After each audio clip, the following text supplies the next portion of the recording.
ایک شخص اپنے باپ کی قبر کے اوپر جا کے کھڑا ہو کے سورہ ملک پڑھتا تھا. توجہ سنیے گا، چھوٹی چھوٹی باتیں لیکن بڑے کام کی باتیں. اپنے باپ کی قبر پہ سورہ ملک کے تعلیم پڑھتا تھا. کافی دن ہو گئے پڑھتے ہوئے. ایک دن اس نے خواب میں دیکھا کہ اس کے خواب میں ایک شخص آیا اور آنے کے بعد اس نے کہا کہ بھائی آپ کا بہت بہت شکریہ، آپ کی وجہ سے ہمارے گناہ معاف کر دیے گئے. اس نے کہا ہم نے آپ کے لیے کچھ پڑھا نہیں. کہا پڑھا آپ نے اپنے ابا کے لیے ہی تھا، لیکن جس قبر پہ کھڑے ہو کے آپ پڑھتے وہ تو ہماری تھی. جس قبر پہ آپ کھڑے ہو کے، یعنی ہماری قبر کے بعد آپ کے ابا قبر تھی، پڑھتے آپ اپنے والد کے لیے تھے، ان کی روح کو بخشتے تھے، لیکن جس پہ کھڑے ہو کے پڑھ رہے تھے وہاں میں کرتا تھا، اس کی برکت سے مجھے بخش دیا گیا. تو یہ اب غور کرنے کی بات یہ ہے کہ ہماری نیت تو ابا تھی، ہماری نیت اماں تھی، ہماری نیت رشتے دار تھی. یہ قطعی، کیونکہ انسان بہت سیلفش وہ ہے بہت، یعنی یہ بات وہ ہے ہر انسان بہت مطلبی. اماں کے لیے تو صرف اماں کے لیے. شریعت کیا کر رہی ہے؟ اگر ایک سورہ فاتحہ اماں ابا رشتے دار کے لیے پڑھ رہے ہو تو ایک سورہ فاتحہ جملہ معلومی کے لیے ہو. اصل میں مسئلہ کیا ہے ہمارے سماج کا؟ ہمارے سماج کا سب سے بڑا مسئلہ یہ ہے کہ ہمارے ذہنوں میں خرابیاں ہیں. ہم خدا کو خدا نہیں سمجھتے، ہم ایمان کو ایمان نہیں سمجھتے. کیسے نہیں سمجھتے؟ خدا کو ہم اتنا ہی سمجھتے ہیں کہ جتنا ایک سورہ فاتحہ کے برابر اپنے مردے کو سمجھتے ہیں. یہ کہیں سے اگر ہمارے ذہن میں بات ہو جائے، بات صاف ہو جائے کہ پروردگارہ ایک سورہ فاتحہ کو اتنا بڑا بنا سکتا ہے. میں اور آپ کو آسان کر کے بات آپ سے بھائی کر دوں. بھائی ایک سورہ فاتحہ آپ ایک آدمی کے لیے پڑھیے، چاہے ایک سورہ فاتحہ پورے ملک کے لیے پڑھیے، ثواب اتنا ہی ہے. ضرور نہیں ہے کہ ہر آدمی کو آپ ایک روٹین طریقے سے سورہ فاتحہ. ایک سورہ فاتحہ کی وسعت کیا ہے؟ ابن عباس جو رسول کے چچا ہیں وہ ایک روز آتے ہیں، یا علی. ابن عباس کون ہے؟ مفسر قرآن.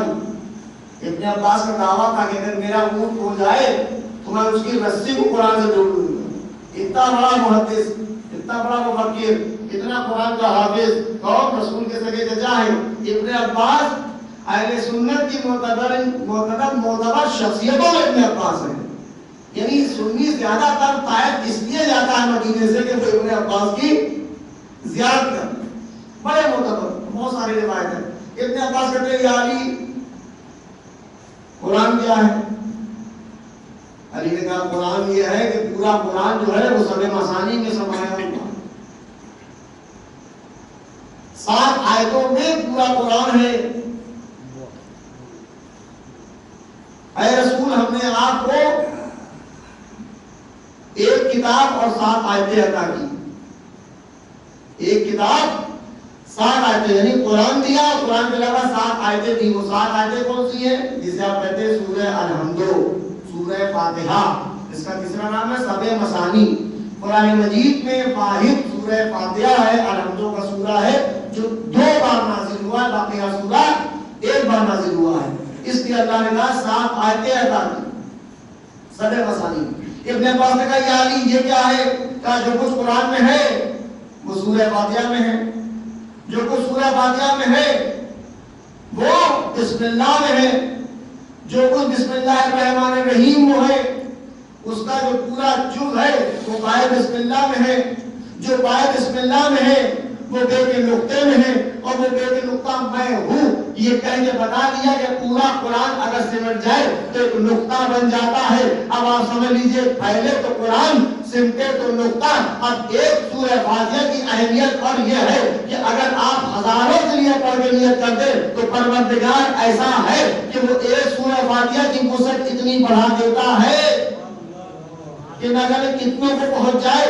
یہ ہمارے اور اس کے میں فرق ہے. ہم نیت کرتے ہیں. عورتوں کی کیا خصلت ہوتی ہے؟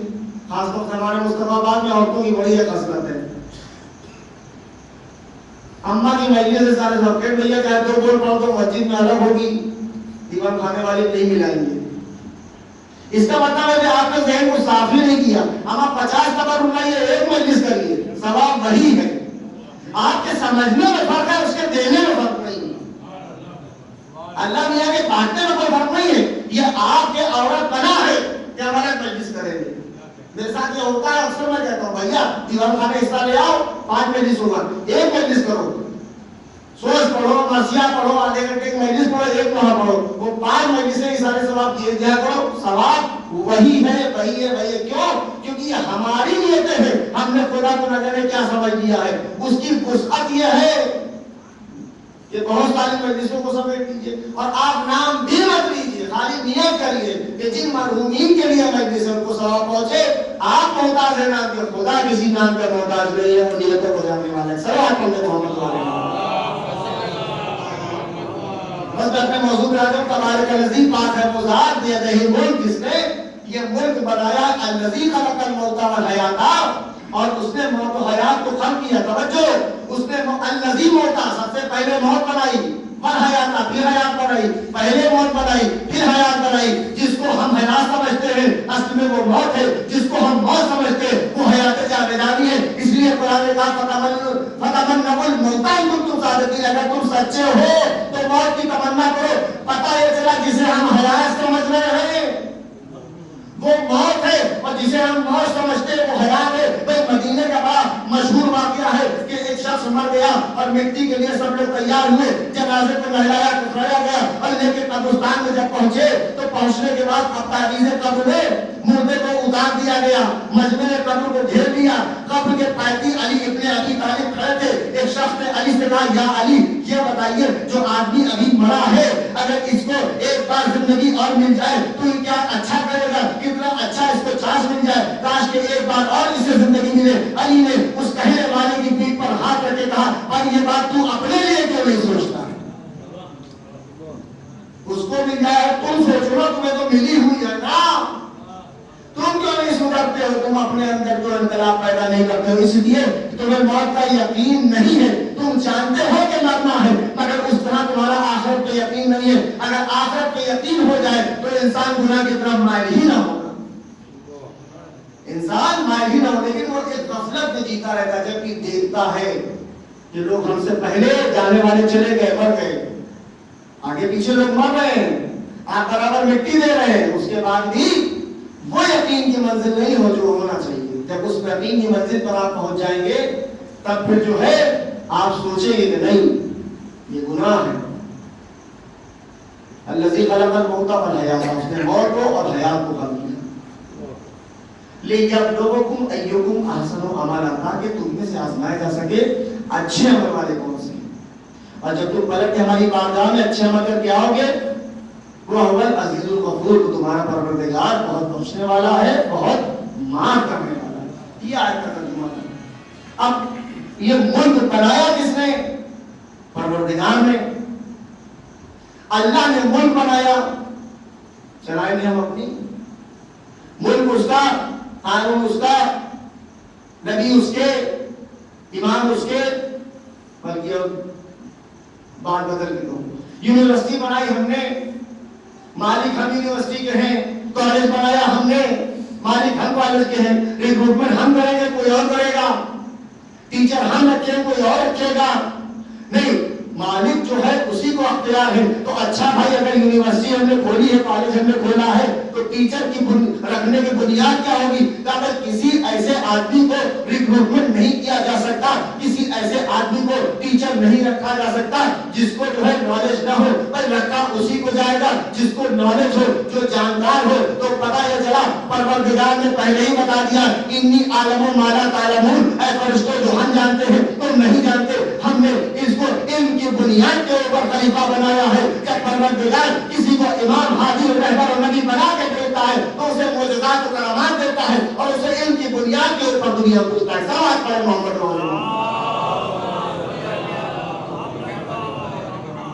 رہبر وہ بناتا ہے، امام وہ بناتا ہے. اور اسی لیے شاید ضرورت تھی معجزات کی، ورنہ ہر آدمی ہمارے اتنے معجزات کے بعد تو لوگ رسول کا دعویٰ کر بیٹھے. رسول اللہ کے بعد، جبکہ رسول نے کہا میرے بعد کوئی نبی نہیں آئے گا، لیکن مکے سے قادیانی نے دعویٰ کیا کہ نہیں ہم رسول کہا. دعویٰ تو کر رہا ہے رسول ہونے کا.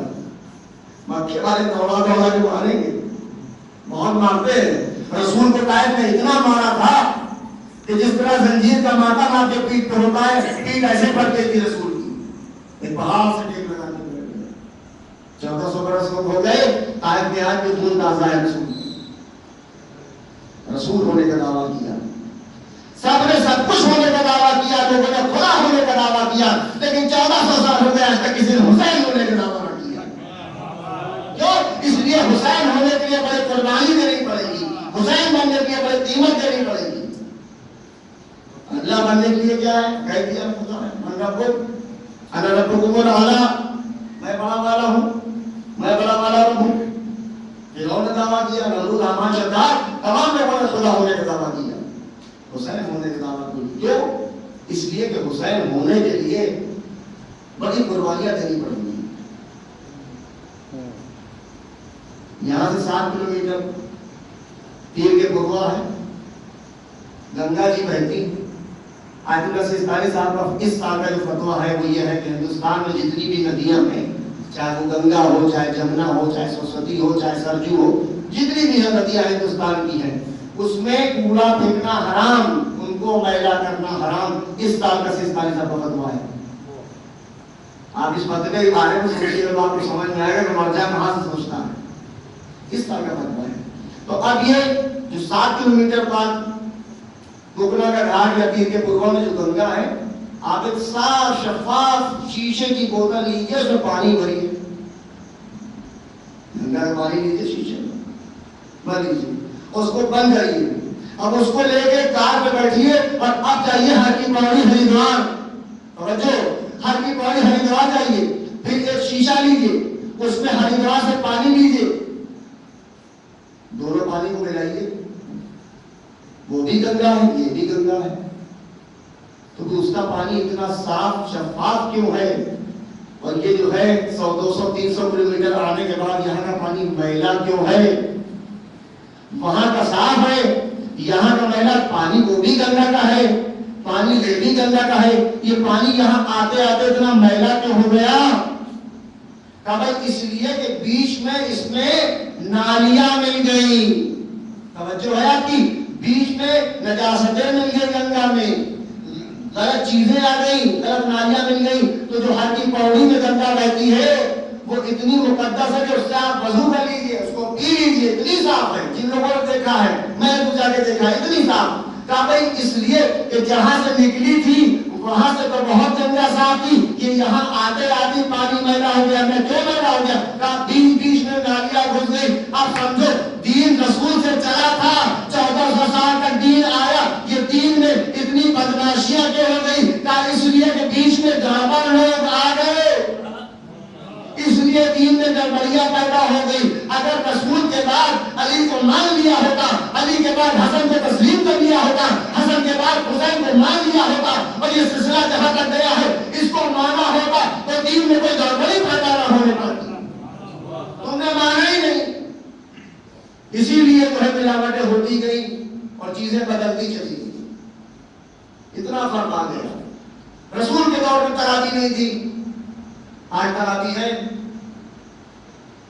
ان کا بدعت حسنہ ہے، اچھی بدعت ہے، بدعت ہے۔ نہج البلاغہ میں علی نے کہا کہ سنت رسول کو، مولا علی کا جملہ نہج البلاغہ میں ہے، سنت رسول کو چھوڑ کے جو کام ہے وہ بدعت ہے، ترابی بدعت ہے۔ حضرت عمر نے اس کو غیراج کروا دیا، مولا علی نے کہا نہیں، بات رسول یہ نہیں بدعت ہے، اور جو لوگ سمجھدار ہیں، جانکار، وہ ترابی نہیں پڑھتے۔ اب بحث اس بات کی ہے کہ بھائی آپ ماتم کرتے ہیں، قرآن میں ماتم کہاں لکھا ہے؟ ہم نے کہا جہاں پر ترابی پڑھنا لکھا ہے قرآن میں وہیں ماتم کرنا لکھا ہے۔ جو قرآن میں آیت آئی ہے، سورہ آیا ہے ترابی پڑھنے کے لیے، اس کے پہلے اور آگے پیچھے کہیں ماتم کی بھی آیت آئی ہے، تم ترابی قرآن میں ڈھونڈ کے لے آؤ تو ماتم ڈھونڈ کے دکھاتے ہیں۔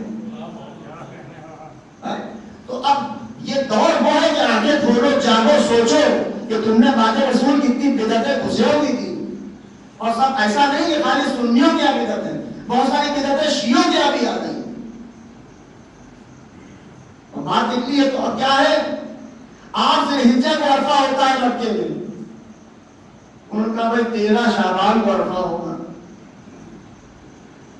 توجہ سنیے گا، 13 شعبان کو عرفہ ہوگا. کیا ہوگا؟ کہا عرفے کے دن حلوہ پکے گا، تب مردے اس میں ملیں گے. اس کا مطلب پروردگار کی جو اس کے جو ہے وحدہ لا شریک ہے اس کے معاملے میں کچھ معاذ اللہ گڑبڑ ہے. کیا اللہ قادر مطلق نہیں ہے کہ جو موت دے سکتا ہے وہ اتنا پاور نہیں رکھتا کہ تمہارے ابا کو جو ہے مردے ملا دے؟ اللہ نے کہا نہیں، جب تک حلوہ نہ آئے گا یہ ملیں گے. یہ کیا ہے؟ انہوں نے کہا یہ بدعت حسنہ ہے. تو تم میں ان میں فرق کیا رہے گا؟ عرفہ جو ہے وہ یوم عرفہ ہے کہ جس دن حاجی حضرات میدان عرفات میں جاتے ہیں اور وہاں پر دعائے امام حسین دعائے عرفہ پڑھی جاتی ہے اور پروردگار کہتا ہے ٹھیک ہے آج ہم نے معاف کر دیا عرفات کے دن، اب کوئی گناہ نہ کروں. معافی کا دن ہے. کیوں؟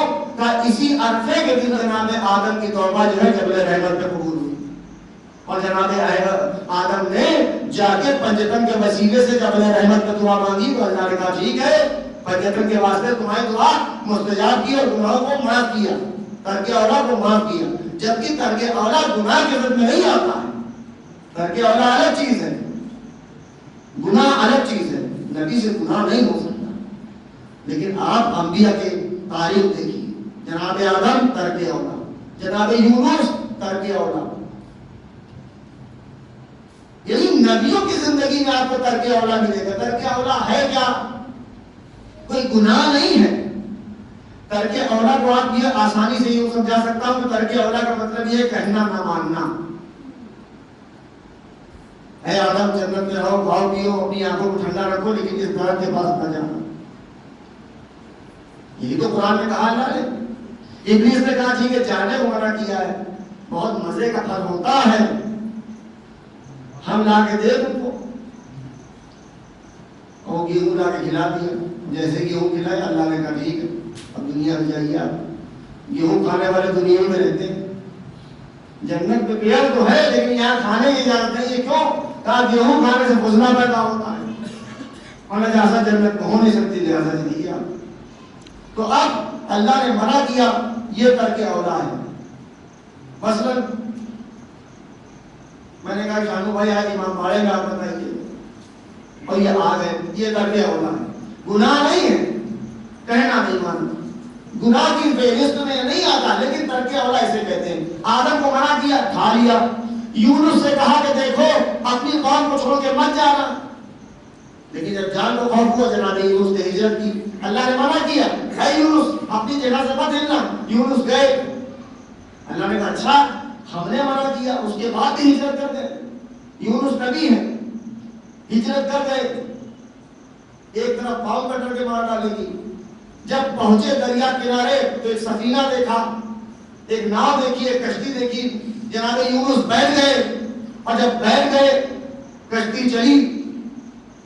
پروردگار عالم نے قرآن مجید کی ایک آیت میں کہا ہے کہ اگر ہمارا کہنا نہیں مانو گے تو ہمارے زمین آسمان سے نکل جاؤ. ہم سر کے بال اور پیر کے ناخون سے مجرمین کو پکڑ لیا کرتے ہیں. یہ قرآن کی آیت ہے. اب یونس کو نکل گئے. اللہ نے کہا اچھا ہمارے ڈوبنے کے باوجود نہ رکے، ترک اولا کیا. اب کشتی جو ہے پانی میں ڈوبنے لگی. جب ڈوبنے لگی تو اس میں جتنے لوگ تھے 6-7 لوگ، انہوں نے کہا بھائی ایسا ہے کہ ایک آدمی اس کم کرو، کشتی ڈوب جائے گی، وزن زیادہ ہے، ایک آدمی پھینکو. تو کس کو پھینکنا چاہے؟ اگر کسی کو ایسے پھینک دے برا مانے گا. کہا جلدی جلدی پرچی بناؤ. سب کی پرچی بنی. کہا اچھالو. پرچی اچھلی. جناب یونس کا دور. پرچی اچھلی، جیسے ایک پرچی اٹھائی یونس کا نام لگا یہی گڑبڑ تو پھینکو. ادھر اصحاب سفینہ نے اٹھا کے یونس کو دریائے نیل میں پھینکا. ادھر اس پر پروردگار ہوا مچھلی کو جاؤ. یہ ترک اولا کر کے رکے نہیں. یونس کو نگل لو، مچھلی نے نگل لیا. پیٹ میں پہنچے.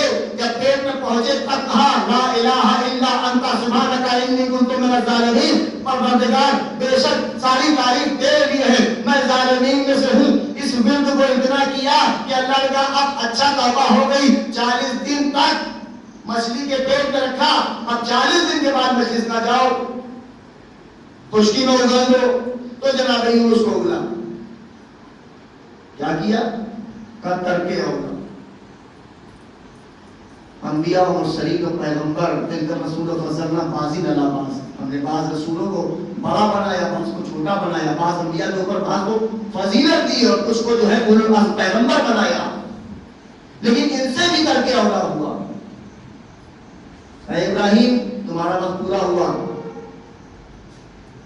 موت کا وقت آ گیا ابراہیم، میں پروردگار اور جینا چاہتا ہوں۔ موسیٰ موت کا وقت آ گیا، پروردگار میں مرنا نہیں چاہتا۔ یعنی یہ انبیاء کا حال ہے۔ عبد الرحمن ابن خلدون نے تاریخ اسلام میں لکھا کہ انبیاء کا یہ حال تھا کہ وہ فوراً راضی نہیں تھے مرنے پر۔ اب آئیے شخصیت کا نام لے لوں کہ جو نبی بھی نہیں ہے، معصوم بھی نہیں ہے، لیکن اس کی زندگی میں آپ کر کے اولا بھی نہیں دکھا سکتے۔ جب کوئی شخص ایسا ہو جائے کہ جس کی زندگی میں کر کے اولا بھی نہ ہو، اس کا احترام امامت کرتی ہے، معمولی بات نہیں ہے۔ انبیاء سے کر کے اولا ہو جانا خدا کی بارگاہ میں، لیکن کربلا کے شہداء میں سرکار باب الحوائج کو فضیلت حاصل ہے کہ آپ کی جو 32 یا 35 سالہ حیات طیبہ ہے اس میں ایک کر کے اولا بھی نہیں ہے۔ اگر حسین نے کہہ دیا کہ پانی بچپنا ہے، 4 ہجری میں امام حسین کی ولادت ہے، 26 ہجری میں جناب عباس کی ولادت ہے، 22 سال کا فرق ہے دونوں بھائیوں کو۔ حسین 22 سال کے جوان تھے جب عباس پیدا ہوئے، 5 برس کے ہو گئے، تربیت حسین کر رہے ہیں عباس ابن علی۔ آیت اللہ ابن قاسم کوئی تحریر فرماتے ہیں کہ رات کو سوتے سوتے حسین نے کہا پانی، 5 برس کا وہ بچہ پانی لے کے سرانے کی۔ سو گئے امام حسین، نماز فجر کے وقت صبح صادق نمودار ہوئی، نماز کا وقت آیا تو امام حسین اٹھ کے بیٹھے نماز کے لیے، کیا دیکھا سرانے عباس پڑھے، کہا بھیا کیا وہ پانی لیے کھڑے ہو؟ کہا آپ نے رات میں سوتے میں کہا تھا پانی۔ کہا کیا رات بھر کھڑے رہے؟ کہا ہاں۔ کہا کہیں ایسا نہ ہو دوبارہ نہ، ایسا کی کہا گزارا۔ تب پروردگار نے کہا جناب عباس کے لیے القطیع للہ ولرسلہ ولامیر المؤمنین والحسن والحسین۔ عباس نے ایسی اطاعت کی ہے جیسے خدا کی اطاعت کا حکم ہے، جیسی اطاعت رسول کا حکم ہے، جیسی اطاعت امام کی کرنی چاہیے عباس نے ویسا اپنے خدا کی اطاعت کی۔ بس حسین نے جب دیکھا کہا بھیا اتنا چاہتے ہو؟ سوتے میں آواز نکل گئی تو پانی لے کھڑے ہو گئے، مگر عباس ایک وقت ایسا آئے گا کہ حسین تمہیں آواز دے رہا ہوگا لیکن تم جواب نہ دو۔ عباس معصوم تو نہیں ہے، غیر معصوم ہے، اتنا کہنا تھا کہ جناب عباس اپنے حجرے میں جاتے ہیں، وہ جا کے گریا کرنے لگتے ہیں کہ اماں نے تو سمجھایا کہ یہ تمہارے آقا ہیں، ابھی تک کوئی غلطی نہیں ہوئی، ہمیشہ اطاعت کی ہے اور آگے بھی اطاعت کا ہی ارادہ ہے، کیا زندگی میں کبھی عباس کے ایسا بھی ہو سکتا ہے کہ آقا پکارے اور ہم جواب دیں؟ اس سے پہلے تو بہت آ جانی چاہیے۔ اتنا گریا کیا کہ روایت کہتی آنکھیں سر ہو گئی جناب عباس کی۔ جناب زینب نے جب دیکھا عباس کی آنکھیں سر ہو گئی، کہا بھیا کیوں اتنا روتے ہو؟ کہ آنکھیں سوچ گئی، برم آ گیا، اتنا گریا، کیا بات ہے، کسی نے کچھ کہا ہے؟ جناب عباس نے کہا کہ کوئی ایسی بات نہیں، مگر یہ کہ میں رات میں پانی لے گیا تھا، صبح آقا نے کہا کہ ایک وقت ایسا آئے گا کہ میں آواز دوں گا، آواز تم نہ ہو۔ جناب زینب بڑی بہن ہے، ہاتھوں کو پکڑا، اتنا چھوٹا ہے بھائی 5 سال کا، لے کے حسین کی بارگاہ، کہا بھیا کیا کہہ دیا؟ پوری رات رویا ہے بچہ، تم نے ایسی کون سی جملہ کہہ دیا؟ حسین نے سینے سے لگا، کہا بھیا یہ وقت بہت دور ہے، یہ وقت کربلا بھی آئے گا کہ جب تمہارا آقا تمہارا علم لے کے دریا سے آئے گا۔ کہا آقا کیا زندگی میں ایسا بھی ہو سکتا ہے کہ آپ آواز دیں؟ کہا ہاں ہاں، ایک وقت ایسا آئے گا کہ حسین دریا کے کنارے آ کے تمہیں آواز دے گا اور پکارے گا ابطال الصفا یا فرسان الرجا ومالی ینادیکم ولا تجیبونی بھیا۔ آج حسین تمہیں آواز دے رہا ہے۔ کربلا کا مقتل شاہد ہے کہ عصر عاشور حسین جب دریا کے کنارے گئے تو ظالم یہ سمجھے کہ شاید حسین پیاسے، مگر فرات کے کنارے پہنچ کے زلزلہ پر دونوں پنجے پر بلند ہو کے دریا کے نیچے کو جھک کے دیکھا اور آواز دی بھیا عباس، ارے بھائی کی جنگ نہ دیکھی، ارے بھیا اب یہ تمہارا واسطہ دیتے ہیں۔ حسین کو چاروں طرف سے لشکر نے گھیر لیا۔ ہاں آزاداروں، عاشق شہادت جناب سکینہ بنت حسین کی شہادت کی شب ہے۔ کل 5 سفر شہادت سکینہ بنت حسین ہے۔ 2 جملے شہزادی کی بارگاہ میں تعزیت کے لیے۔ ہاں آزاداروں، یہ وہ شہزادی ہے جو پکارتی تھی امو آئیے، امو آئیے، چچا جان آئیے، جس کو بڑا اپنے چچا پہ ناز تھا۔ مگر ہاں آزاداروں، اس چھوٹی سی بچی کے اوپر اتنے ستم ہوئے، اتنے ستم ہوئے۔ روایت کہتی ہے ایک روز جناب سکینہ پیاسی تھی، آپ نے پانی طلب کیا، زندان میں پانی آیا۔ جب زندان میں پانی آیا، پانی لایا گیا، سکینہ نے کوزہ آگ اٹھایا، چاہتی تھی کہ پانی پیے، لیکن سکینہ کی نظر سید سجاد پہ پڑی۔ کیا دیکھتی ہے کہ بھیا کی ہتھکڑیاں، بھیا کی بیڑیاں ارے دھوپ میں جل رہی ہے۔ سکینہ نے پانی نہ پیا، سجاد کی ہتھکڑی بیڑی پہ ڈال دیا، اس لیے کہ لوہا جل رہا ہے، شاید پانی سے کچھ ٹھنڈا ہو جائے۔ انصاف سے بتائیے، جو بہن بھائی کا اتنا خیال کرے، جب وہ پیاسی دنیا سے جانے لگی تو سید سجاد کے دل پہ کیا گزری؟ آنکھوں میں ہتھکڑیاں تھی، پیروں میں بیڑیاں تھی، سجاد کے سکینہ کے لاش کے پھٹایا، نجف کر رو کیا یا علی یا علی، اے میرے دادا یہ لاشا کتنا گرا ہے کہ 4 سال کی بہن ہے، شام کا زندان ہے اور بھائی اتنا مجبور کہ ہاتھوں میں ہتھکڑیاں ہیں، پیروں میں بیڑیاں۔ وسيعلم الذين ظلموا أي منقلب ينقلبون إنا لله وإنا إليه راجعون اللهم اغفر للمؤمنين والمؤمنات والمسلمين والمسلمات الأحياء منهم والأموات تاب بيننا وبينهم بالخيرات إنك مجيب الدعوات إنك على كل شيء قدير۔ پروردگارا، ہر مجلس میں دعا ہے، اس عزائے حسین کا واسطہ، امام حسین کا واسطہ، تمام شہداء کا واسطہ ہے، امریکہ اسرائیل کو نیست و نابود فرما، امریکہ اور اسرائیل کو تباہ و برباد فرما، ایران کی حمایت و حفاظت فرما، کربلا مولا تمام اتباعات عالیہ کی حفاظت فرما، جتنے بھی زائرین کائنات سے جہاں جہاں سے بھی کربلا پار کے لیے جا رہے ہیں ان کی حفاظت فرما، تمام جتنے بھی مومنین ہیں سب کے گھروں پر اپنی برکت رحمتیں نازل فرما، امام حسین کے صدقے میں باب الدوائز کے صدقے میں سب کی روزی و کاروبار میں ترقی عنایت فرما، زمینی آسمانی بلاؤں سے سب کی حفاظت فرما، ساکن غیبت حضرت حجت امام زمان کی ظہور میں تاجی عطا فرما، ہم سب کو ان انسان میں شمار فرما، بذات سے جماع سے پڑھ رسول ہم 3 مرتبہ رسول اللہ سے طرف فرما کر مرحوم ولی حسن ابن فرقند حسین، رانی بیگم بنت ممتاز حسین، احمد حسین ابن محمد حسین، عائشہ بیگم بنت ممتاز حسین، محمد عطا ابن حسن الدین حسین، محمد باقر ابن محمد عطا جملہ مومنین کو احسان فرما۔